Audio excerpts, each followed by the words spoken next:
Hello friends, welcome to zero to hero centre. कैसे आप सभी? उम्मीद है कि सभी स्वस्थ होंगे और एक अच्छी रणनीति के साथ तैयारी से जुड़े होंगे। ठीक है फ्रेंड्स, चलते हैं अब हम लोग अपने क्वेश्चन की ओर। आज का पहला टॉपिक है मानव नेत्र और उनके दोष, उनके उपचार। ठीक है, तो पहला क्वेश्चन है कि नेत्र गोलक किससे बनता है? तो बताएंगे फ्रेंड, नेत्र गोलक किससे बनता है? सफ़ेद मोटा और पारदर्शी चमड़े का, या काला और पारदर्शी, चांदी या शीशा? तो बताएंगे फ्रेंड्स, इसका सही जवाब हो जाएगा सफ़ेद मोटा और पारदर्शी चमड़े का। हालांकि फ्रेंड्स, नेत्र गोलक यहाँ बनता नहीं होना चाहिए कि नेत्र गोलक किससे बना होता है। नेत्र गोलक किससे बना होता है। ठीक है फ्रेंड्स, तो इसका सही ऑप्शन हो जाएगा ए। चलते हैं हम लोग अगले क्वेश्चन की ओर। अगला क्वेश्चन कहता है श्वेत पटल के उभरा हुआ पारदर्शी भाग को क्या कहते हैं? बताएंगे फ्रेंड्स, श्वेत पटल के उभरा हुआ पारदर्शी भाग को क्या कहते हैं? आइरिस कहते हैं, नेत्र गोलक कहते हैं, कॉर्निया कहते हैं या लेंस कहते हैं? तो इसका सही जवाब हो जाएगा कॉर्निया। श्वेत पटल के उभरा हुआ पारदर्शी भाग को क्या कहते हैं? कॉर्निया। आँख में कौन सा लेंस लगा होता है? अवतल लेंस, उत्तल लेंस, द्विफोक्सी लेंस, बेलनाकार लेंस? इसका सही जवाब हो जाएगा उत्तल लेंस। आँख में कौन सा लेंस लगा रहता है? उत्तल लेंस। अगला क्वेश्चन है फ्रेंड्स, नेत्र गोलक की सबसे बेहतरीन सूक्ष्मग्राही परत को क्या कहा जाता है? बहुत बेहतरीन नहीं होता फ्रेंड्स, बाह्य होता है। यहाँ क्या हो जाएगा? बाह्य। तो नेत्र गोलक की सबसे बाह्य सूक्ष्मग्राही परत को क्या कहा जाता है? रेटिना, दृष्टिपटल, रेटिना या दृष्टिपटल, कॉर्निया, आइरिस, इनमें से कोई नहीं। तो फ्रेंड्स, इसका सही जवाब हो जाएगा रेटिना। इसका सही जवाब क्या हो जाएगा? रेटिना या दृष्टिपटल। ठीक है फ्रेंड्स, चलते हैं अगले क्वेश्चन की ओर। अब कहता है कि नेत्र लेंस और कॉर्निया के बीच में क्या रहता है? इसका ऑप्शन फ्रेंड्स दूसरे पेज में है, तो कोई बात नहीं। कहता है नेत्र लेंस और कॉर्निया के बीच में क्या रहता है? तो बताएंगे जलीय द्रव या नेत्रोद, कचाव द्रव, ए एंड बी दोनों, या इनमें से कोई नहीं। तो फ्रेंड्स, इसका सही जवाब हो जाएगा जलीय द्रव। यहाँ जलीय द्रव क्या होगा? जलीय द्रव। ठीक है फ्रेंड्स, ऑप्शन ए। चलिए हम लोग अगले क्वेश्चन की ओर चलते हैं। नेत्र लेंस और रेटिना के बीच में क्या रहता है? बताएंगे फ्रेंड्स, नेत्र लेंस और रेटिना के बीच में क्या रहता है? जलीय द्रव, कचाव द्रव, ए एंड बी, या इनमें से कोई नहीं। तो फ्रेंड्स, इसका सही जवाब हो जाएगा कचाव द्रव। नेत्र लेंस और रेटिना के बीच में क्या रहता है? कचाव द्रव रहता है। ठीक है फ्रेंड्स, चलते हैं अगले क्वेश्चन की ओर।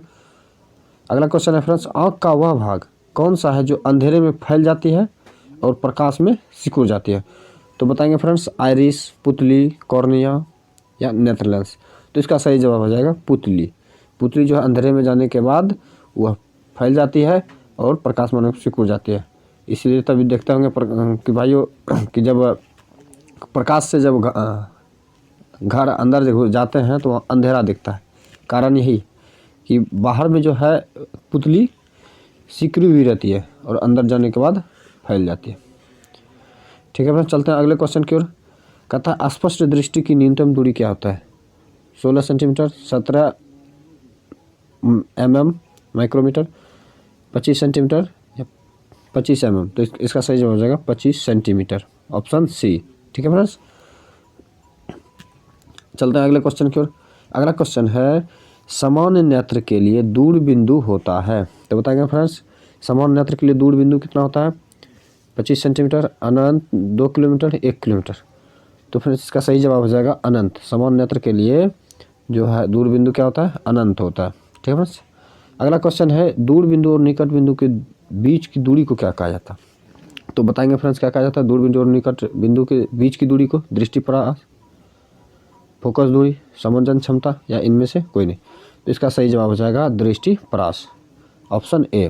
ठीक है फ्रेंड्स, चलते हैं अगले क्वेश्चन की ओर। अगला क्वेश्चन है दृष्टि दोष के उपचार। दृष्टि दोष के प्रकार है फ्रेंड्स, दृष्टि दोष के प्रकार। तो देखिए, दृष्टि दोष में 4 प्रकार का होता है। एक होता है निकट दृष्टि दोष, जिसको मायोपिया कहा जाता है। दूर दृष्टि दोष, जिसको हाइपरमेट्रोपिया कहा जाता है। और तीसरा है जरा दृष्टि दोष, जिसको प्रेस बायोपिया कहा जाता है। अगला है चौथा अबिंदुकता, जिसको एस्टिग्मेटिज्म कहा जाता है। ठीक है फ्रेंड्स, अब इन चारों को अलग अलग हम क्वेश्चन बाय क्वेश्चन पढ़ लेंगे। तो आगे बढ़ते हैं।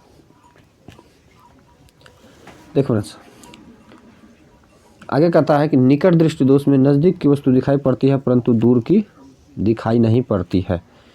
तो फ्रेंड्स, निकट दृष्टि दोष जो आता है तो उसमें निकट की वस्तु दिखाई पड़ती है परंतु दूर की वस्तु दिखाई नहीं पड़ती है। तो निकट दृष्टि दोष के दो कारण हैं। निकट दृष्टि दोष के दो कारण हो सकता है। पहला कारण है कि नेत्र गोलक का लंबा हो जाना, अर्थात नेत्र गोलक लंबा कैसे हो जाता है, तो इसमें यह नेत्र लेंस और रेटिना के बीच की दूरी का बढ़ जाना, नेत्र लेंस और रेटिना के बीच की दूरी का बढ़ जाना। दूसरा कारण है नेत्र लेंस का आवश्यकता से अधिक मोटा हो जाना, नेत्र लेंस का आवश्यकता से अधिक मोटा हो जाना। अब मोटा कैसे होता है, देखिए, जिससे उसके फोकस दूरी का कम हो जाना। जब फोकस दूरी उसका कम हो जाता है नेत्र लेंस मोटा हो जाता है। ठीक फ्रेंड्स, अगला है निकट दृष्टि दोष वाले व्यक्ति के चश्मा में कौन सा लेंस लगा रहता है। तो बताएंगे उत्तल लेंस, अवतल लेंस, उभयावतल लेंस, इनमें से कोई नहीं। तो फ्रेंड्स, इसका सही जवाब हो जाएगा कि निकट दृष्टि दोष के जो व्यक्ति होते हैं उसको अवतल लेंस लगा रहता है। कौन सा लेंस लगा रहता है, अवतल लेंस। ये अवतल लेंस को ही अपसारी लेंस कहा जाता है। ठीक है फ्रेंड्स,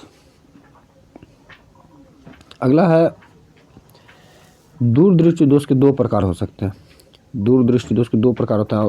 पहला प्रकार है कि नेत्र गोलक का छोटा हो जाना, अर्थात नेत्र लेंस और रेटिना के बीच की दूरी का कम हो जाना। ठीक है फ्रेंड्स, दूसरा कारण है नेत्र लेंस का आवश्यकता से अधिक पतला हो जाना, जिससे उसके फोकस दूरी का बढ़ जाना। नेत्र लेंस जब पतला हो जाता है तो उसका फोकस दूरी बढ़ जाता है। ठीक है फ्रेंड्स, चलते हैं अगले की ओर। अगला है दूरदृष्टि दोष में। दूरदृष्टि दोष में दूर की वस्तु दिखाई पड़ती है परंतु नज़दीक की दिखाई नहीं पड़ती है। तो फ्रेंड देखिएगा, निकट दृष्टि दोष और दूर दृष्टि दोष में कन्फ्यूजन नहीं हो जाएगा। निकट दृष्टि दोष होता है कि जिसमें निकट की वस्तु दिखाई दे लेकिन दूर की दिखाई नहीं दे। लेकिन दूर में होता है कि दूर दृष्टि दोष में कि दूर की वस्तु दिखाई पड़ती है परंतु नज़दीक की दिखाई नहीं पड़ती। ठीक है फ्रेंड्स, दूर दृष्टि दोष वाले व्यक्ति 25 सेंटीमीटर की दूरी पर स्थित वस्तु को नहीं देख सकता। जिसको दूर दृष्टि दोष है वो 25 सेंटीमीटर की दूरी पर स्थित वस्तु को नहीं देख सकता। दूर दृष्टि दोष वाले व्यक्ति के चश्मे में कौन सा लेंस लगा रहता है। तो बहुत अच्छा सवाल है फ्रेंड्स। दूर दृष्टि दोष वाले व्यक्ति के चश्मे में कौन सा फ्रंट लेंस लगा रहता है। देखो, उत्तल लेंस, अवतल लेंस, उभया अवतल लेंस, या उभया अवतल होना चाहिए, उभया अवतल। ठीक है फ्रेंड्स, या इनमें से कोई नहीं। इसका सही जवाब हो जाएगा दूर दृष्टि दोष वाले व्यक्ति में उत्तल लेंस। ठीक है फ्रेंड्स, तो चलता है अगले क्वेश्चन की ओर। अगला क्वेश्चन है, जरा दृष्टि दोष में न तो दूर की वस्तु दिखाई पड़ती है और न ही नज़दीक। यह बुढ़ापे में होता है। कब होता है, बुढ़ापे में होता है। जरा दृष्टि दोष जिसको भी होता है, जरा दृष्टि न तो दूर की दिखाई पड़ती है और न ही नज़दीक की दिखाई पड़ती है। यह कब होता है, यह बुढ़ापे में होता है। ठीक है फ्रेंड्स, अगला है, जरा दृष्टि दोष वाले व्यक्ति के चश्मे में कौन सा लेंस लगा रहता है।